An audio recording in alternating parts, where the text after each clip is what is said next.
So hello বন্ধুরা, চলে এসেছে নতুন একটা ভিডিও নিয়ে। সবাইকে এত ভালোবাসা। সো যাই হোক, সবাই এখন চলে গেছে সেই সকাল সকাল রান্না করে বরজানকে আর ভাসুরকে খাবার দিয়ে ওরা চলে গেছে সবাই।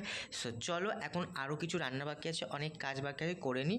তার আগে একটু বিস্কুট খেয়ে নিচ্ছি আর চা খেয়ে নিচ্ছি, কারণ এখন আর শরীর দিচ্ছে না। তারপর আবার কাজ শুরু করব। আর এই যে চলো, খেতে খেতে তোমাদের ঘরটা একটু পুরো দেখিয়ে দিই। আমি কিন্তু ঘরটা পুরোপুরি অলরেডি গুছিয়ে নিয়েছি, ঝাড় দেওয়া, ঘর মোছা, ঘর গোছানো সমস্ত কিছু হয়ে গেছে। এবার আমি করব রান্নাটা। তো চলো, খাওয়া শেষ, এবার তোমাদের সাথে দেখা হচ্ছে রান্নায়। সো আজকে এই যে এইগুলো আমি সব কেটে নিয়েছি। এখানে আছে আলু, পেঁয়াজ, টমেটো, আদা, রসুন সব আমি কুচিয়ে রেখে দিয়েছি। আর এগুলোকে আমি করব পেস্ট। আর এই যে এই দিকে দেখো, আমি রেখেছি পেঁয়াজ কলি, বিনস, সিম, আলু, আরও কিছুটা ছিল মনে পড়ছে না। সে যাই হোক, আর হ্যাঁ, ফুলকপি আছে, এই যে দেখতে পেয়েছি ফুলকপি। তো অনেক রকম সবজি দিয়ে আজকে আমি একটা চচ্চড়ি মতো বানাবো। আর একটু ইউটিউবে দেখে নিয়েছি, নলেজ বাড়িয়ে নিলাম যে কী দিতে হবে, আর নিজের কিছু নলেজ। তো চলো, সবার আগে গ্যাসটাকে জ্বালিয়ে নিই, নাহলে রান্নাটা করবো কী করে, তাই তো।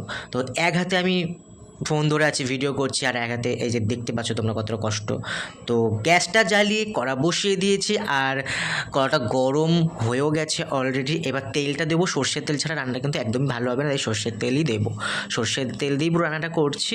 আর এদিকে তেলটাও অনেকটা গরম হয়ে গেছে। এবার এখানে ফুলকপি আর আলুটা আমি সিদ্ধ হতে বেশি সময় লাগে, তাই ফুলকপি আলুটা দিয়ে দিলাম। ও হ্যাঁ, এখানে শুধু ফুলকপি আলু নেই, এখানে কিন্তু ফুলকপি আলু আর ওলকপিও দেওয়া আছে, ঠিক আছে। আর তার সঙ্গে দিলাম পেঁয়াজ কলি, আর পেঁয়াজ কলির সঙ্গে কিন্তু সিমও আছে।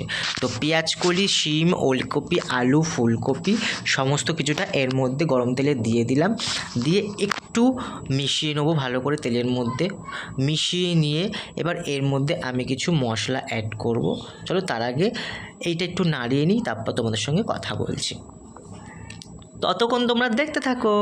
সো এই যে আমার কিছুটা হয়ে গেছে। এবার এর মধ্যে আমি ভালো করে যা যা মশলাপাতি দরকার সেগুলো সমস্ত কিছুগুলো দেব। তো এই যে সবার ফার্স্টে আমি দিয়ে দিলাম একটু স্বাদ মতো নুন, তোমরা কিন্তু স্বাদ মতো দিও, কম বেশি।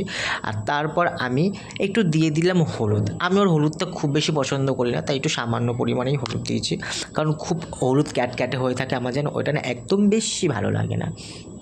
তো যাই হোক, হলুদটা দিয়ে এখন আমি ভালো করে মিক্স করে নিচ্ছি, ভালো করে মিশিয়ে নিচ্ছি। তো চলো, এটাকে ভালো করে মিক্স করে এটাকে বসিয়ে দিচ্ছি আমি কিছুক্ষণ ঢাকা দিয়ে। আর তারপর আমার আরও কিছু কাজ আছে, সেইগুলোও সেরে নিই তার ফাঁকে। তো এই যে এটা ভালো করে মিক্স করে নিয়েছি, ঢাকা দিয়ে আমি রেখে দিলাম। আর এই দিকে আমি বসে পড়েছি হচ্ছে ধনেপাতা নিয়ে। আজকে তোমরা দেখো 10 টাকায় আমি কত ধনেপাতা পেয়েছি, মানে অনেক ধনেপাতা, প্রচুর ধনেপাতা পেয়েছি।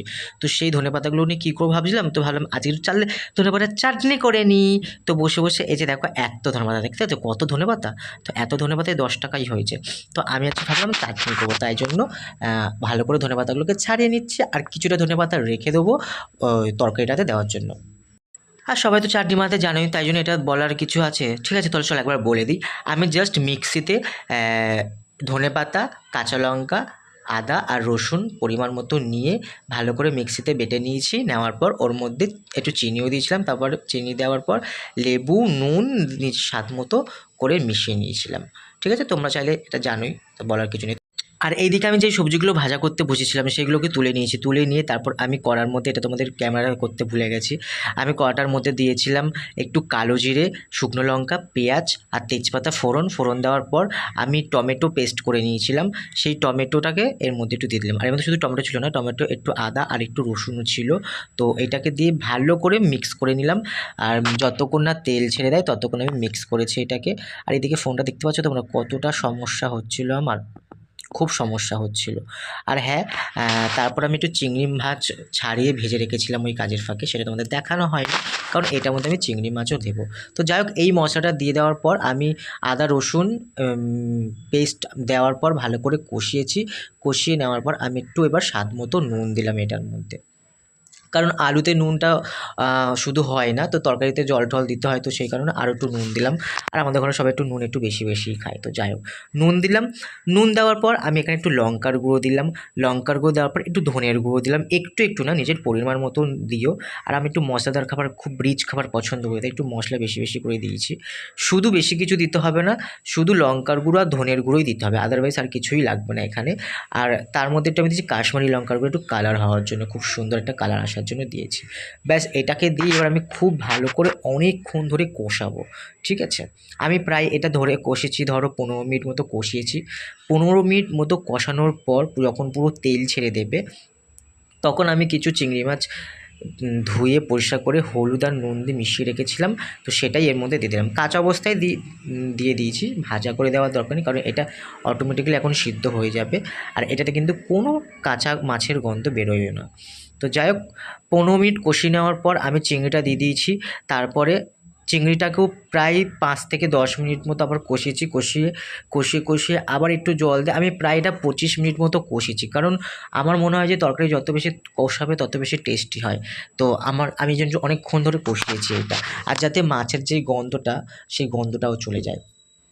তো এটাকে ভালো করে কষিয়ে নেওয়ার পর আমি এবার যেই আলু, ওলকপি, ফুলকপি, শিম, পেঁয়াজকলি সমস্ত কিছু ভেজে রেখেছিলাম, মানে আধ ভাজা করে রেখেছিলাম, মানে আধা সেদ্ধ করে রেখেছিলাম। তো সেইটাই অর্ধেক সেদ্ধ করে রেখেছিলাম, সরি আধা সেদ্ধ এ সেদ্ধ কত রকম ভাষা। তো যাই হোক অর্ধেক সেদ্ধ হবে এটা, ঠিক আছে। তো অর্ধেক সেদ্ধ করে রেখেছিলাম এগুলোকে ভেজে। তো এবার এটাকে পুরো দিয়ে এটাকে আমি ভালো করে মিক্স করছি। আর এটাকে আমি প্রায় 10 মিনিট মতো কি 15 মিনিট মতো এটাকেও আমি রেখেছি, কারণ তাহলে আরও ভালো করে সিদ্ধ হয়ে যাওয়ার জন্য, যাতে ভালো করে রান্নাটা হয়। তো এইটা ভালো করে নেওয়ার পর আমি এবার পুরো এটাকে ঢাকা দিয়ে রেখে দেবো প্রায় 5 থেকে 10 মিনিট মতো, বা তার মধ্যেখানে একটু এসে আমি নাড়ি দিয়ে গেছিলাম। তো তারপর সবার শেষে আমি অনেকটা বেশি পরিমাণে, তোমরা যেহেতু দেখলে যে আমি কত ধনেপাতা এনেছিলাম, তো ধনেপাতাটাকে অনেক করে ভালো করে দিয়েছি, দিয়ে আর অনেক মিক্স করে 2-3 মিনিট রাখার পর আমি এটাকে খাবারটাকে তুলে নিয়েছিলাম, তো সার্ভ করে আমরা খেয়েছিলাম। তো যাই হোক ঘরে এই খাবারটা কিন্তু রিভিউ খুব ভালো ছিল, সবাই বলেছিল খুব সুন্দর খেতে হয়েছে। চাইলে তোমরা অবশ্যই ট্রাই করতেই পারো। আজ সারাটার দিন আমার এই রান্না করেই কেটে গেল। তো যাই হোক ভিডিওটা কেমন লাগলো সবাই অবশ্যই কমেন্টে জানিও, আরও কেমন ভিডিও দেখতে চাই সবাই অবশ্যই কমেন্টে জানিও। আর আমি এরকম ডেইলি ভিডিও দেবো চেষ্টা করি, কিন্তু ফোনে স্টোরেজ নেই তাই পাচ্ছি না। এই ভিডিওটা এডিট করছি, কিন্তু কবে পোস্ট করতে পারবো জানি না, কারণ এডিট করার পর আমাকে ডাউনলোড করতে হয়, সেটা হবে কিনা জানি না। তো যাই হোক এখানে ভিডিওটা শেষ করছি, সবাই সুস্থ থেকো, আর পরবর্তী ভিডিওতে দেখা হবে। এখন কিন্তু টাটা।